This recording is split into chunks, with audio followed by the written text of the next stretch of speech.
Good morning. Welcome back to my online class Hindi first lesson 7 कड़ी हुई मिठाई। Student, last class में हम लेसन 7 के कुछ पैराग्राफ रीड किए थे और उसके आगे के हम पैराग्राफ आज रीड करते हैं। अतजल की माताजी। अतजल की माताजी एवं पिताजी की चिंता का ठिकाना न रहा। वे इस चिंता में थे कि अपनी इकलौती संतान को कैसे बचाएं। उनको बस यही चिंता थी कि वह अपने एक इकलौता जो अकेला हो इकलौते संतान को हम किस प्रकार बचाएं। बच्चे ने बेवकूफ़ी भरी हठ ठान ली थी और मौत के दरवाजे पर जा पहुंचा था। आखिर अतजल के पिता कादिश डॉक्टर योत्स के पास गए। अतजल के पिता किस डॉक्टर के पास के पिता अतजल के पिता कौन थे? कादिश। और कादिश कहाँ गए? डॉक्टर योत्स के पास गए। वे एक मशहूर डॉक्टर थे, प्रसिद्ध डॉक्टर थे। डॉक्टर योत्स ने सारी बात सुनने के बाद कहा, मैं उसका इलाज कर सकता हूँ, पर एक शर्त है, मैं जैसा कहूँगा वैसा ही करना पड़ेगा। मरता क्या न करता। कादिश ने डॉक्टर योत्स की शर्त मान ली। बात बेटे के जीवन बचाने की जो थी। डॉक्टर योत्स कादिश के साथ आ गए। डॉक्टर योत्स कादिश के साथ आ गए। उन्होंने एक मकान के कमरे को सुंदर ढंग से सजाया। उन्होंने क्या किया? डॉक्टर योत्स ने एक कमरे को क्या किया? सुंदर ढंग से सजाया। पलंग पर फूल बिखेर दिए। पलंग पर क्या कर दिए? फूल बिखेर दिए। कई नौकर चाकर परियों के पंख लगाकर देवदूत बन गए। नौकर चाकर को क्या कर दिया गया? देवदूत बना दिया गया। कैसे? परियों के पंख लगाकर। कमरे में दीवारों पर लिख दिया गया स्वर्गलोक और दीवार पर लिख दिया गया स्वर्गलोक। इसके बाद डॉक्टर योत्स कादिश के साथ अतजल के कमरे में गए। कादिश के साथ कहाँ गए? अतजल के कमरे में।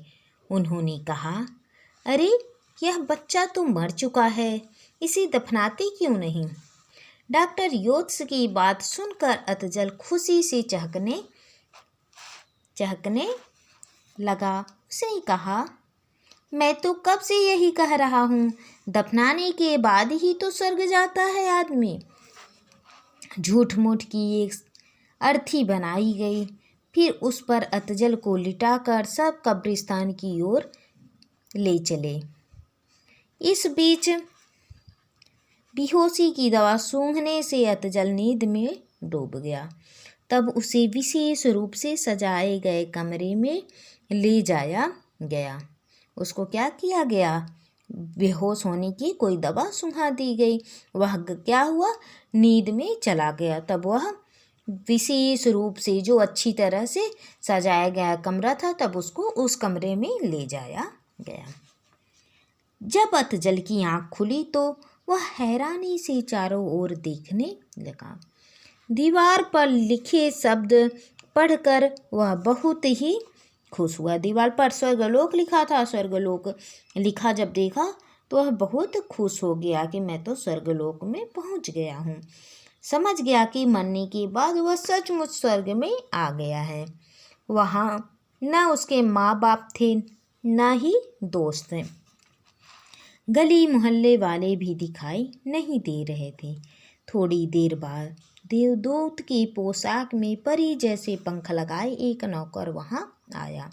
एक नौकर किस रूप में आया? देवदूत के पोशाक में परी जैसे पंख लगाकर उसके पास आया। उसने कहा, अतजल, स्वर्ग में तुम्हारा स्वागत है। मैं देवदूत हूँ। अब तो अतजल को पक्का विश्वास हो गया। उसने कहा, मुझे भूख लगी है। पलक झपकते ही नौकर बढ़िया बढ़िया व्यंजनों से भरे थाल ले आया।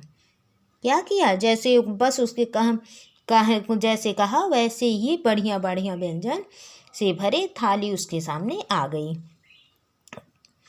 कौन लेकर आया? देवदूत। ढेर सारी मिठाइयाँ थीं। अतजल ने छक कर खाया। ढेर सारी मिठाई थी तो अतजल उसे खूब खाया और फिर सो गया। नींद खुलने पर पानी मांगा तो बादाम का शरबत हाजिर। जब उसकी नींद खुली तो पानी मांगा तो वहाँ पर क्या मिला? पानी के स्थान पे बादाम का शरबत। शरबत पीकर अतजल ने पूछा, कितना समय हुआ है? देवदूत बने नौकर ने कहा, यह स्वर्गलोक है, यहाँ समय ठहर जाता है, न रात होती है न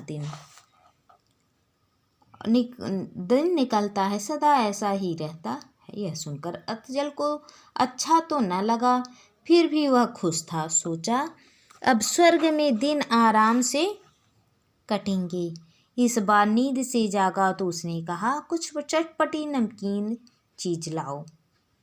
क्या कहा? पहले तो मिठाई खाया था, फिर शरबत पिया, फिर कह रहा कुछ चटपटी नमकीन चीज लाओ। नौकर ने बताया, स्वर्ग में हर चीज़ मीठी होती है, वह मिल सकती है। मिठाई खा खा कर अतजल का जायका बिगड़ गया था और नमकीन खाना चाहता था। पानी की जगह मीठा शरबत मिलता, वह पानी पीने को तरस गया।